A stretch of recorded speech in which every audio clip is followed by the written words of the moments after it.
We're now joined via Zoom by Christophe Bongo, who's a football analyst and also a co-creator and executive producer of Foot Afrique. Always good to talk to you. Thank you so much indeed for joining us. Thank you very much for inviting me in this very, very important conversation that we're about to have now. All right, so let's start with your initial reaction when you heard that FIFA and UEFA was banning Russia and Russian clubs from competing in their federations. With due respect to your previous speaker, he was expressing his opinion than expecting his facts. But the reaction is very, very simple.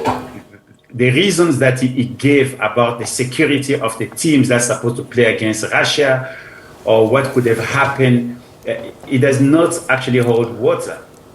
The first reaction is what we know about FIFA.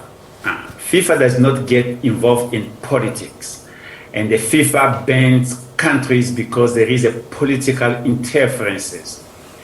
The history of FIFA is they are not in Zurich, not only because Zurich was the central of Europe in 1924, but it's because the Swiss government, it is a neutral government. It is a government without taking political sides. That is the reason FIFA is in Zurich. For a very, very long time, FIFA has proven themselves trying to be in the middle than being part of one group or another.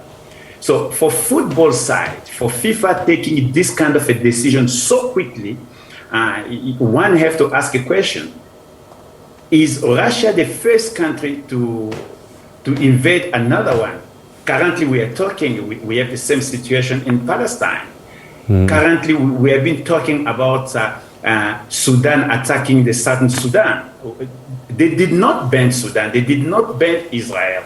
And we did not have the same situation in Turkey where you have Cyprus being invaded. We don't have the same situation in Syria.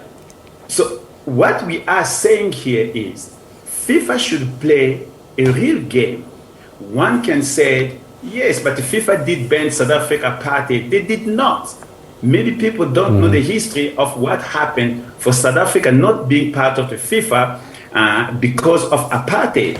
It was CAF. It was Egypt, Sudan, and Ethiopia who decided to take South Africa out of CAF in 1957, the first African Cup of Nations edition. Only then, South Africa could have not gone to FIFA because they were CAF. They needed to go through CAF. So FIFA never took this type of a decision so quickly as they have done against Russia. I don't care what's happening in politics. I think of athletes. You have Russian athletes who have been banned to play football. This game could have been played in a neutral venue and they could still be part of international. Russian athletes could have played under a different flag. We have seen it. South Africa did it when we went to Spain Olympic Games. The situation of FIFA taking football into politics as they did because they've got the right, it is because this is happening in Europe, and we have to be frank about it. So, I mean, you've raised a few issues. I'm going to start with what often happens with a crisis is a certain type of contagion happens where there's a certain amount of outrage, and then companies get scared to be left behind because other companies have taken a position, have taken a decision, and then everybody else has to follow suit. And what then happens is that everybody gets caught up in this thing. Do you think FIFA has been caught up? Perhaps they might not have thought to do it, but because there was so much outrage from various parts outside of sport that they actually got scared we can't get left behind and we'll desert our principles, whatever they might be, and just follow the rest of the world? Leadership is taking tough decisions. Leadership is not following what people have said or the position that people took. You take a decision and you stick with it. The reason FIFA has been respected so much around the world is because FIFA does not take a side. FIFA had a principle. Not long ago, just before the African Cup of Nations, Zimbabwe, they were threatened to be banned just because the minister banned the Football Association. They call it political interferences. Some of us, we know nothing about politics, we know about football. If we start talking about politics, and we talk about politics because FIFA took us to politics, it becomes a problem. When there is a human suffering, it becomes immoral. So the acts that's happening around the world, wherever there is war, it is an immoral act. But FIFA saw so many immoral acts being applied in the world and they never been acted. Think about this. You see the Catholic Church banning the Russian Catholic believer because Catholic believer from Russia, they are in the wrong country. It is exactly what happened with FIFA. FIFA are banning the athletes. They are not banning the country. They are banning the athletes for participating in the sports that they are professional because they've got a wrong passport. That's what it is. And this is not what FIFA stood for. FIFA is supposed to be playing a diplomatic role to make this situation watered down. Yes, you have companies making decisions, the Coca-Cola of this world, the Tree of this world, those are private entities. But FIFA is not a private entity. It is non-profit organization for the good of the people. Let's just go to the origin of FIFA. Let's just go to the objective of FIFA. It is for the development of human. That's what FIFA is about. Development of culture. Which culture are they developing by banning Russian athlete participating? That is the question. They are not politicians. They did not make those decisions. They can allow them to play under any flag.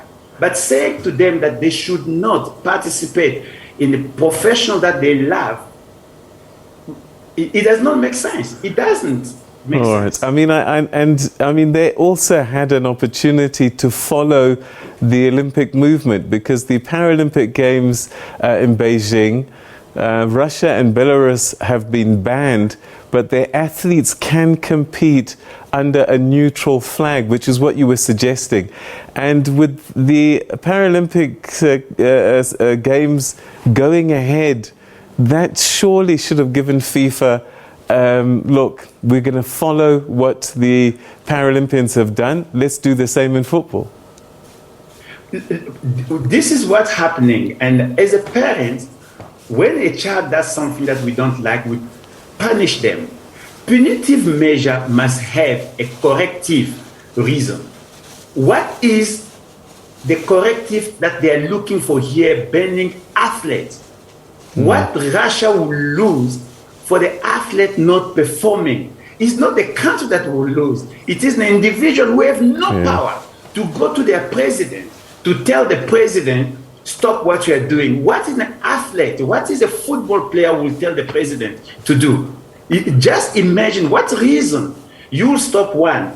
This is a bad thing that's happening around the world. We should not see people suffering. We should not see families separated. We should not see refugees. And this is across the continent, across the world. It's not a Russia and Ukraine only. I gave you some examples. As we are talking, in Mali, we do have situation. But you cannot tell me the Malian Football Association has been banned by FIFA because there is kind of government versus rebel. It is not happening that way. We should think a little bit I'm talking for athlete. I am a footballer and I am in football world. I am thinking about a footballer who wake up this morning and they've been told you are not going to play football because your president did something.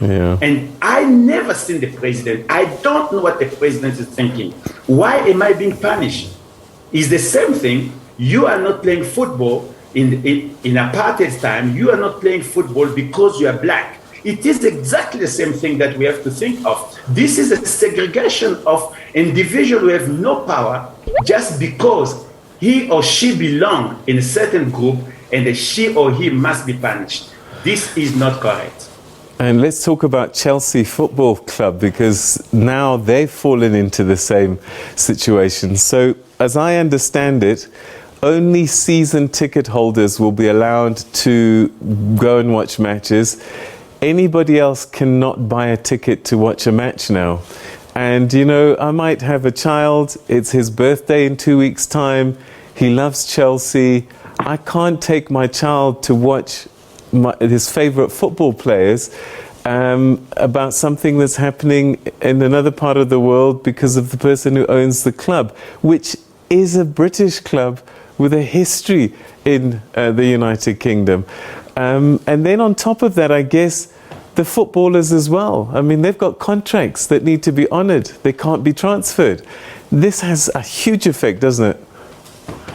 It has a huge effect. And what makes it even worse is there is a so-called special dispensation they're giving to Chelsea. Why FIFA did not give a special dispensation to the Russian team? And they're allowing them to do certain things. They can play without fans. They can do this. But FIFA did not do that for the Russian team to play in the qualifier of the World Cup. And when you just look at it, you start thinking, this is a double standard. You must have one law. This is not making sense. Yes, he bought the club. You knew where his money was coming from. You knew which association he was having. But when that money was serving you well, that was not a problem. Who benefit? Who benefit from the money being frozen? We have seen it with so many African leaders. They allow those leaders to become president of African countries, and they have put their money in all those European banks. And then later on, when those people, they are not in the favor anymore, they freeze their accounts and they are no more in power. But those money, those funds never return in those countries in Africa where it was taken. It is the same situation. It is double standard. But back in football alone, I am a Chelsea football player. I've got my contract with a club, not with a country, not with the owner. And I need to do what I was born to do, which is to play football and to respect my contract. We will have a big problem to come later on. This is just the beginning. We are talking here, and I have no legal background. I have no political background. Just as a footballer, I'm telling you, this will be a big, big issue in the near future. All right, mon frère, we're going to have to leave it there, but thank you so much indeed for your insights. And one gets a sense that this, as you say, has got quite a bit to go still as people start to work out the legal ramifications of all these actions. But it sounds like football's been hijacked by the politicians. Christophe, enchanté. Thank you so much. You're welcome. All right, so that's one of our regular contributors, Christophe Bongo, talking about FIFA's decision and UEFA's decision to ban Russian clubs and Russia's national team from competing in international and European club competitions.